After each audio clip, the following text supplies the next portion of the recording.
Bien, el último contenido tiene que ver con las aplicaciones de los materiales poliméricos, pero antes de eso vamos a hablar del procesamiento, los procesos de manufactura aplicados para obtener las diferentes formas de los polímeros.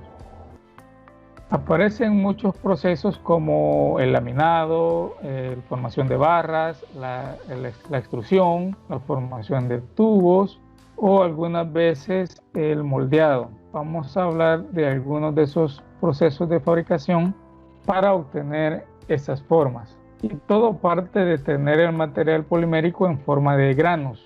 Lo que se hace, ese polímero se secciona en muchas secciones bastante finas y así es como se compra en el mercado. Ustedes compran la base del polímero en forma granular y después la llevan a una tolva donde se aplica temperatura para llevarlo a su estado de fusión y de esa forma entonces hacer que pase a través de moldes en donde después posteriormente se enfría y se obtiene ya la preforma o la forma que se desee. ¿De qué depende el proceso que vamos a utilizar acá? Depende de más que todo el tipo del polímero que estemos trabajando, si es un termoplástico, es un termofijo o un termoestable. Ya hemos mencionado en clases anteriores las tres clasificaciones en base a su comportamiento a la temperatura, algunas veces como termoplásticos, termofijos o termoestables y los elastómeros. El primer proceso del que vamos a hablar es la extrusión. Se menciona por acá que en este proceso la resina termoplástica, que por lo general es aplicado a los polímeros termoplásticos entonces, y al hablar de resina termoplástica implica que tenemos la materia base en forma de granos, ¿verdad? Forma granular. Esta se introduce entonces en una tolva que le da un precalentado. Después de ello se introduce en un cilindro en donde se llega a fundir y de posterior a ello se introduce en un tornillo giratorio que por lo general es un tornillo sin fin que va a provocar el avance, además de agregar temperatura, acumular esa resina termoplástica para estar lista a ser inyectada en un molde. Se menciona por acá que ese tornillo es quien fuerza ese polímero a introducirse en un troquel. El troquel es el símil del molde, ¿verdad? Por las mordazas donde se encuentra el molde, que le va a dar la forma al polímero cuando ya esté solidificado. Después de que sale de ese molde o de ese troquel, la parte extruida debe ser enfriada por debajo de su temperatura de transición vitrea, es decir, debajo de su temperatura de comportamiento dúctil a frágil. El esquema representativo de este proceso de manufactura llamado extrusión lo tenemos por acá. Acá se tiene la tolva en la cual se deposita el polímero en forma granular. Hay un precalentamiento por acá que provoca la fusión del plástico y de esa forma se introduce a los canales de este tornillo sin fin. Empieza a rotar entonces de tal manera que empieza a avanzar por este canal de la hélice que tiene este tornillo sin fin, acumulando esa resina ya fundida en este extremo que tenemos por acá.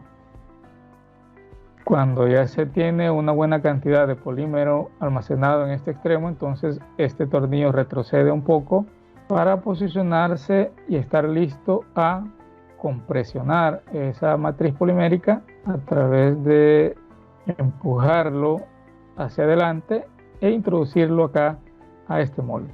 En este caso podemos desear tener una forma cilíndrica o un tubo, por ejemplo, de este material polimérico. Entonces ahí se inyecta bajo esas condiciones y ya se obtiene esa preforma. Vamos a ver entonces un video representativo de este proceso. Que pongamos atención al video entonces. To see how it works. The plastic raw material in this hopper travels by gravity to the feed throat and drops onto the rotating screw. The rotation of the screw conveys the plastic forward through the heated barrel. As the plastic is conveyed forward along the screw, the channel depth decreases, forcing the plastic through a smaller area. The combination of compression and screw rotation causes friction, which generates heat. This is called shear heating. This heat, along with the heat from the barrel heating system, melts the plastic. By the time the plastic is conveyed to the end of the screw, it should be well mixed and at a proper temperature and pressure needed by the die. The plastic is called a melt at this stage. Beyond the screw, there can be a screen pack. The screen pack is a set of wire mesh filters that the plastic must flow through. The screens are typically from 20 to 100 mesh, which indicates the wires per inch. The screen pack is supported by a breaker plate, which is a sturdy metal plate with many holes for the plastic to pass through. The screen pack filters contaminants from the melt. The screen pack must be set in place with a coarsest screen next to the breaker plate, so each screen can support a finer one. Otherwise, the pressure difference may break the fine wires, contaminating the product and possibly doing permanent damage to the die.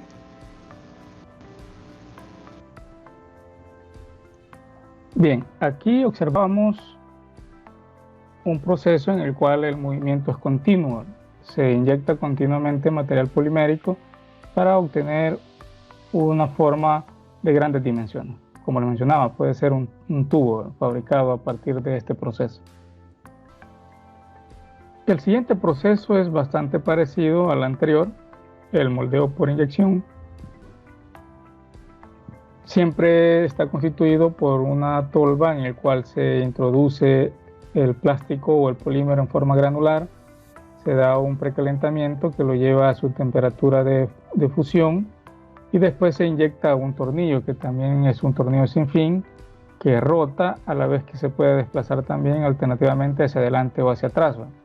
Aquí sí se puede observar específicamente ese proceso de inyectar cuando este tornillo retrocede e impulsa el material almacenado en su extremo y el material fundido almacenado y se inyecta al molde que tiene la preforma o la forma que deseamos obtener al final del proceso en el polímero.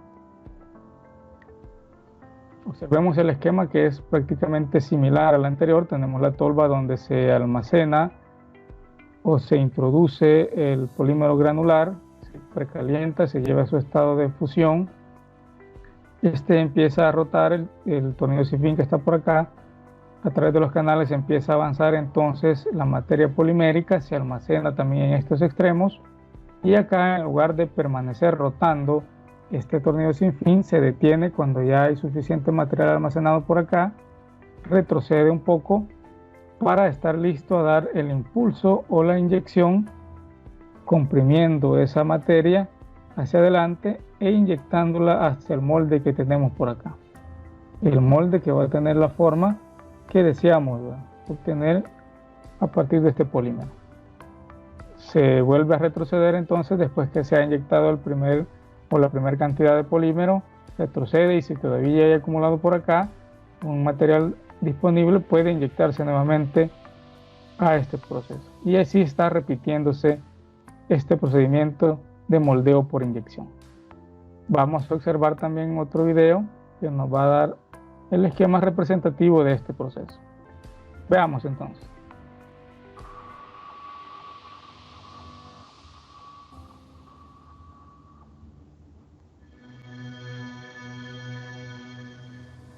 Se menciona acá los principios del moldeo por inyección. Ahí aparece una marca que no le hagan caso.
Esta parte que ustedes ven por acá es el sistema de refrigeración que se hace funcionar posterior a que se ha inyectado la matriz polimérica CAVR.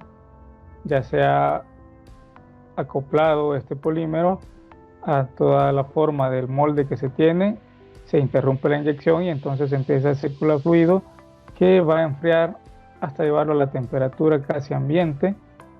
Esta pieza construida a partir de este polímero y ya está lista para su comercialización, como lo vamos a ver a continuación.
Eso ya es parte de los créditos, ¿verdad?, de los que hicieron el video. Existe otro proceso de manufactura de los polímeros llamado el moldeo por soplado. Este es un proceso muy utilizado por toda la industria de la fabricación de bebidas. Algunos tienen sus empresas subsidiarias de fabricación solo de los envases, que son llevados posteriormente a la fábrica de las bebidas de cualquier tipo para su envasamiento. Un cilindro o tubo de plástico, dice caliente, llamado parizón, nosotros vamos a llamarle a eso preforma, son tubitos semejantes a tubos de ensayo en los laboratorios de química, pero estos están fabricados a partir de un material polimérico. Ese parizón o esa preforma es a partir de la cual se va a producir la botella. Esa preforma ya debe tener en su estructura el material roscado. Esta parte que ustedes ven acá, o esta que se observa por acá, esto es el parizón o la preforma. Esto que ustedes ven por acá también. Aquí están los diferentes procesos. Se introduce esa preforma. Después de que se ha colocado en las mordazas del molde, se introduce una tubería por la cual va a hacerse circular un fluido, aire en este caso, a alta presión, que provoque el efecto de soplado. De igual forma como cuando estamos soplando una vejiga, estamos inflando una vejiga, y esta va a empezar a incrementar sus dimensiones hasta acoplarse con el molde. Una vez que ha adoptado la forma del molde, se enfría, porque este proceso debe utilizarse también temperatura para lograr maleabilidad en este material polimérico para adaptarse a la forma del molde.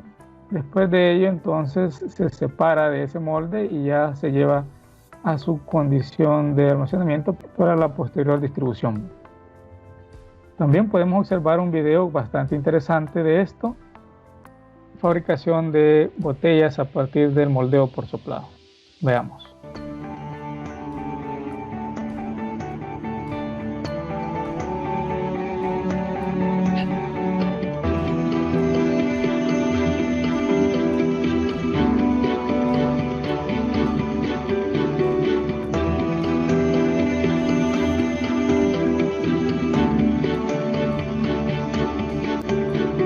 Observen cómo están indicadas acá las preformas. Son parecidos a tubitos de ensayo, pero si es para fabricar botellas, esta debe tener en su boca el elemento ya roscado, donde se va a colocar el tapón.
Observen que en este proceso entonces se obtiene una fabricación en masa o a gran escala de botellas plásticas.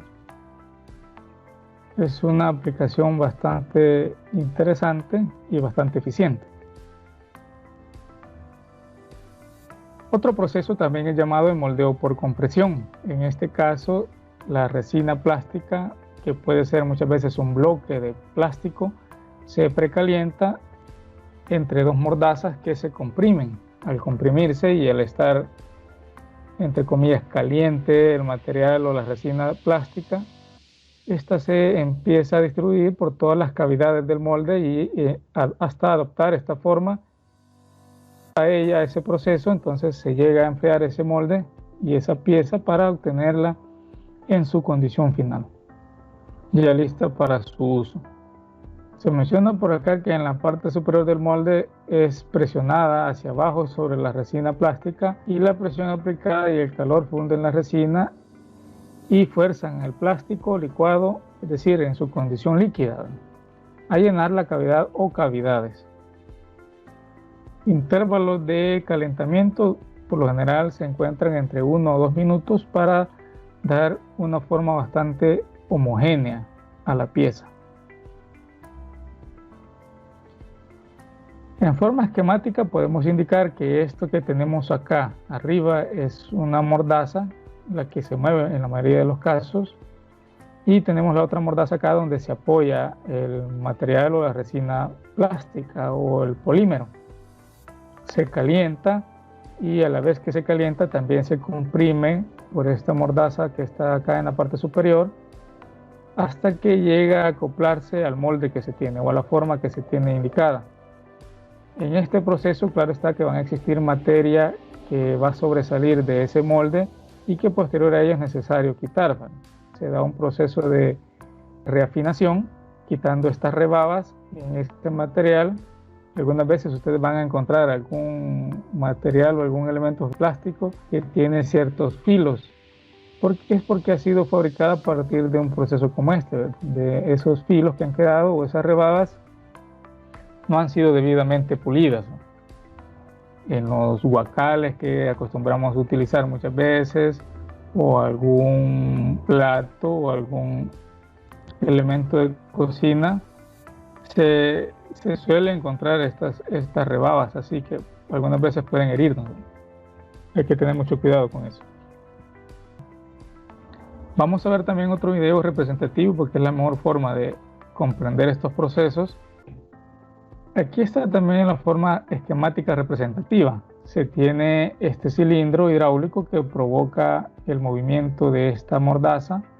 Puede subir o bajar. Cuando baja, entonces realiza la presión necesaria sobre esta matriz de polímero que está en color negro, que ha sido previamente precalentado. Aquí está el representativo de esta resistencia eléctrica, que precalienta ese material para darle la condición de maleabilidad o de utilidad necesaria para que pueda adoptar la forma del molde. Veamos.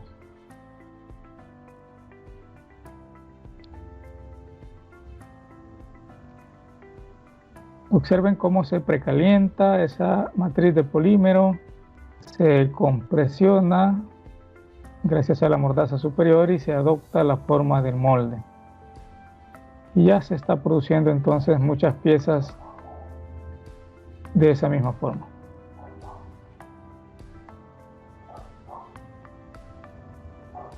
Observen que todos estos procesos requieren un precalentamiento, porque es necesario algunas veces bajar la rigidez del polímero para que pueda darse una forma de manera bastante fácil y eficiente. El moldeo por transferencia es similar a los procesos anteriores, casi son procesos combinados en donde se introduce la matriz plástica o el polímero en términos generales, este se precalienta, se compresiona y se hace circular a través de las cavidades de los moldes para que se adopte esa forma. La diferencia es que acá podemos producir muchas piezas simultáneas de igual forma, dependiendo del molde que tengamos. La forma representativa, observen que acá se coloca la matriz polimérica, se precalienta, después se compresiona con este cilindro. Esa matriz precalentada ya circula por estos moldes que tenemos acá, uno a la izquierda y otro a la derecha. Cuando ya se tiene la forma prefabricada, entonces se da el proceso de enfriamiento y posterior a ello se separa esa pieza ya fabricada, y si son piezas por individuales que se tienen, hay que darle un proceso de corte por acá para separar cada una de las piezas, como las que tenemos en esta imagen por aquí. Cada uno de estos elementos son tubos en los cuales se va a depositar algún líquido, alguna crema por ejemplo, y entonces ahí es necesario aplicar un corte para separar cada uno de esos recipientes. Aquí está el molde utilizado para esa fabricación de esos depósitos. Observemos los muchos canales que tiene por donde tiene que circular la matriz polimérica ya precalentada y adoptar esa forma. De nuevo, la mejor forma de comprenderlo es un video, ¿verdad? Vamos a proyectarlo por acá. Video por transferencia. Acá se tienen siempre dos mordazas y acá se tiene un molde, acá otro molde, pero hay un depósito común donde se coloca esa matriz polimérica, se precalienta cuando ya se tiene la viscosidad o la ductilidad suficiente como para que circule, entonces avanza por estas cavidades hacia estos moldes, en este sentido y en el otro sentido por acá, y se compresiona en ese momento. Se compresiona para que adopten esa forma. Veamos. El moldeo por transferencia es un desarrollo a partir del moldeo por compresión, en el que el compuesto de moldeo se introduce en una cavidad dentro del molde, de modo que al cerrar el molde el compuesto se transfiere a las diferentes cavidades de moldeo a través de una serie de canales. Por lo tanto, es un proceso intermedio entre la inyección y la compresión. El ciclo de moldeo por transferencia suele ser algo más corto debido a la mejor transferencia de calor cuando el material circula por los canales. El proceso se realiza de la siguiente manera. Una cantidad cuantificada de un termofijo, en ocasiones preformado, por lo general precalentado, se carga en una cámara inmediata a la cavidad del molde donde se calienta. Aplica entonces pistón hidráulico para forzar al polímero a fluir a través de un canal llamado bebedero dentro del molde caliente. El cilindro de transferencia empuja el plástico termoestable a través de los canales de alimentación hacia las piezas con una fuerza de 5.5 a 6.9 megapascal y un tiempo de entre 3 y 8 segundos. El molde se mantiene cerrado y calefaccionado hasta que el material del interior se cura. Una vez que se cura el material, el molde se abre y los pines o pernos eyectores expulsan la pieza terminada. Dependiendo de la pieza moldeada y del molde utilizado, se definirá si es necesario un maquinado posterior. Como se observa en la primera figura, la pieza sale completamente terminada. Sin en cambio, en la siguiente observamos que el desecho está pegado a las piezas. El moldeo por... Bien, observemos ahí lo que mencionaban, que dependiendo de la forma del molde que se tenga, así va a ser necesario un proceso posterior para separar las piezas, obtenerlas por individual y quitar además las rebabas que puedan quedar todavía en esa pieza.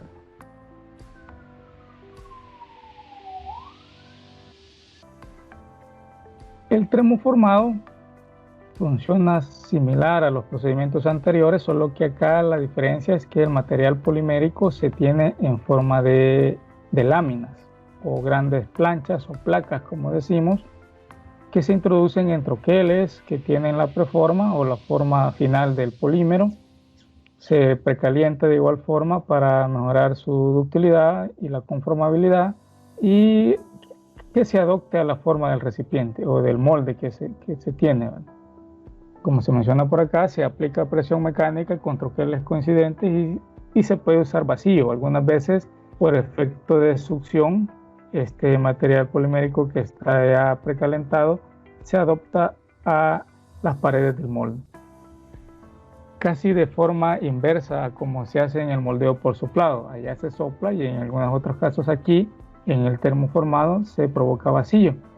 El vacío va a provocar que ese material polimérico se pegue a las paredes del molde de tal manera que se pueda obtener esa forma.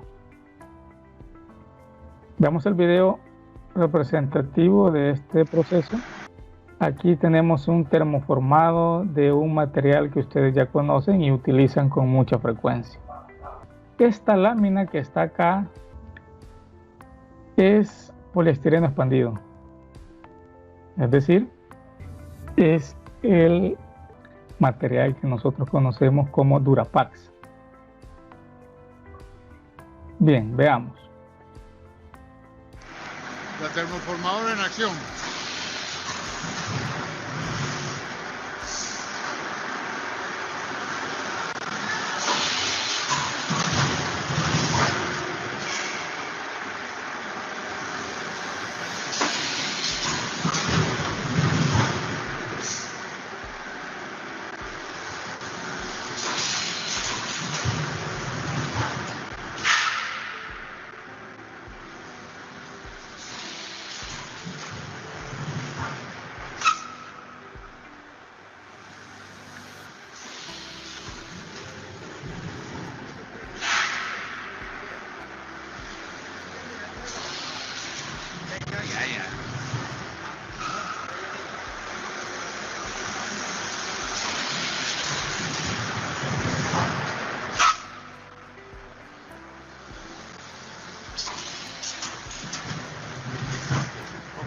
Troqueladora acá.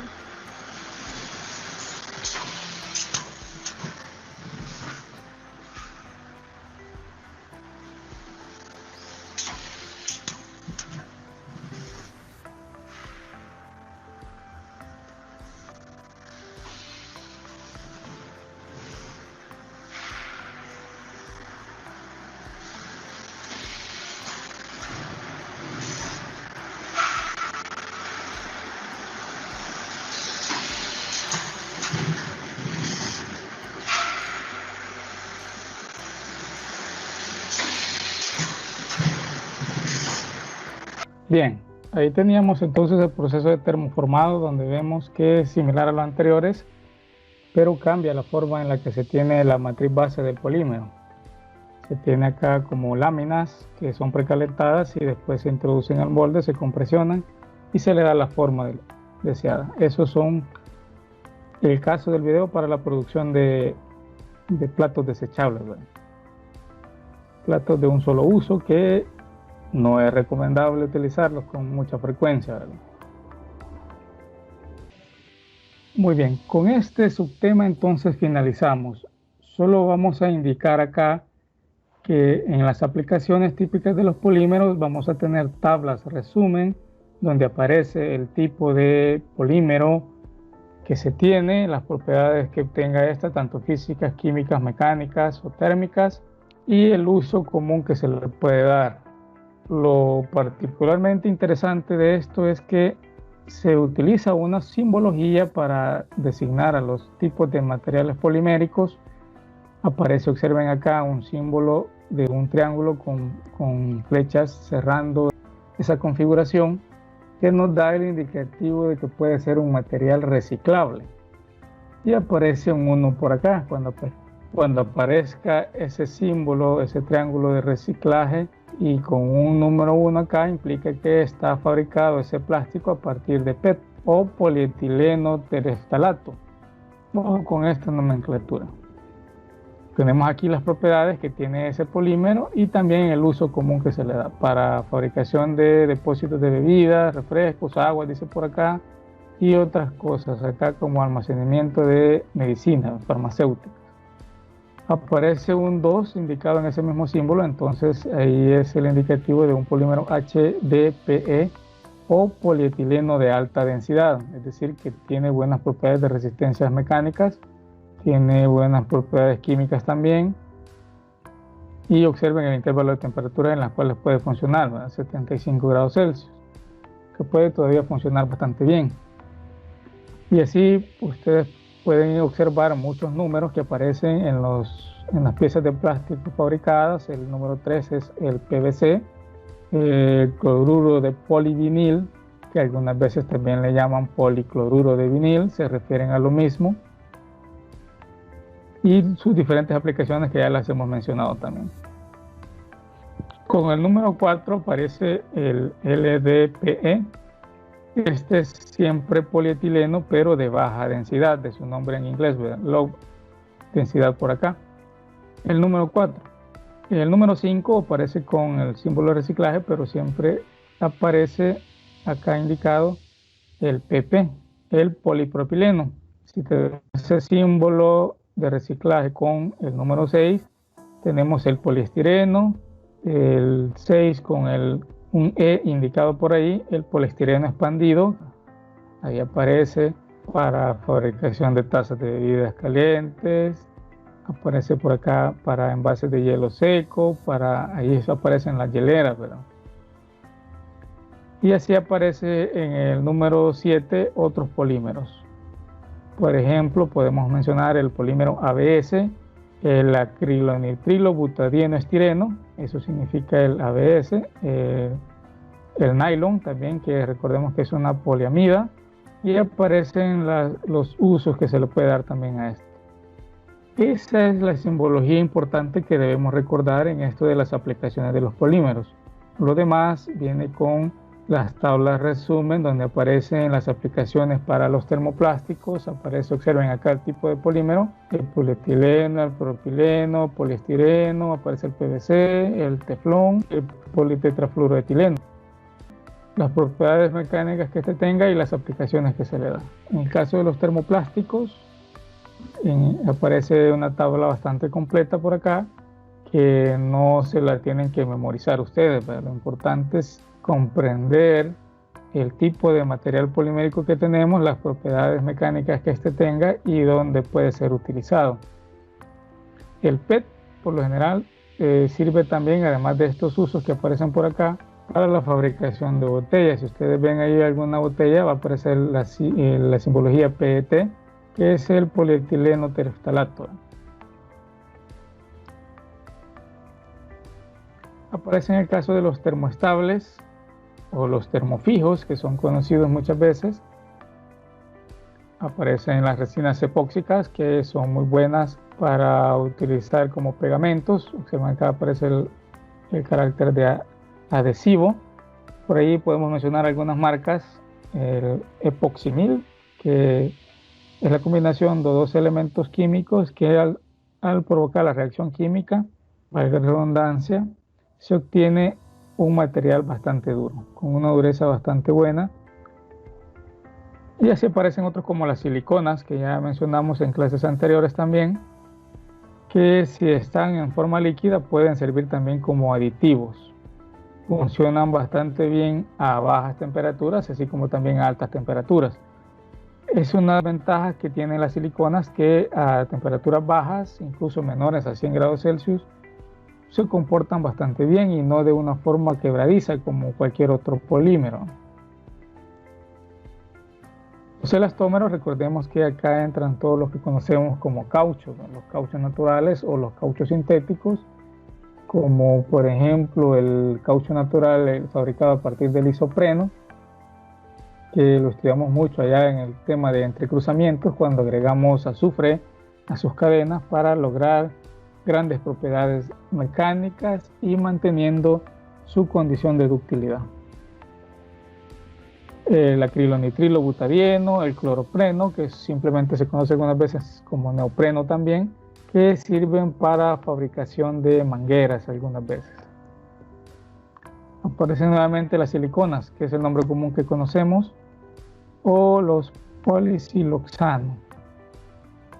Y con esto damos por finalizado entonces la unidad número 9, que tiene que ver propiamente con materiales poliméricos. Es un vistazo general, no se pretende que sean ustedes especialistas en este tema de materiales poliméricos, pero se tiene la idea de a partir de qué se producen, cuáles son los enlaces predominantes, los elementos químicos que principalmente lo componen. Recordemos que si es un polímero orgánico, su cadena principal o su columna vertebral está formada por átomos de carbono, y si es inorgánico, pues entonces ahí aparece como la columna vertebral formada por el silicio y el oxígeno, y que conforman en la mayoría de los casos las siliconas.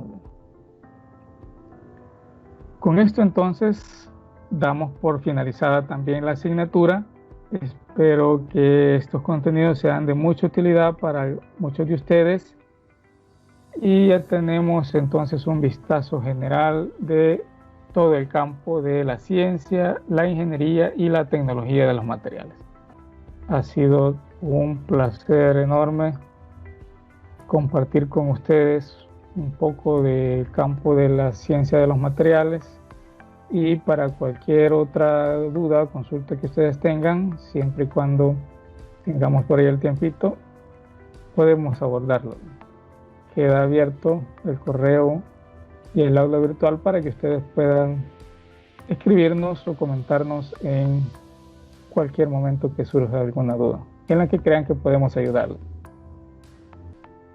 Hemos tratado de hacerlo lo mejor posible y lo bastante posible. La coordinadora se ha esmerado en gran medida para que el curso funcione de la mejor manera.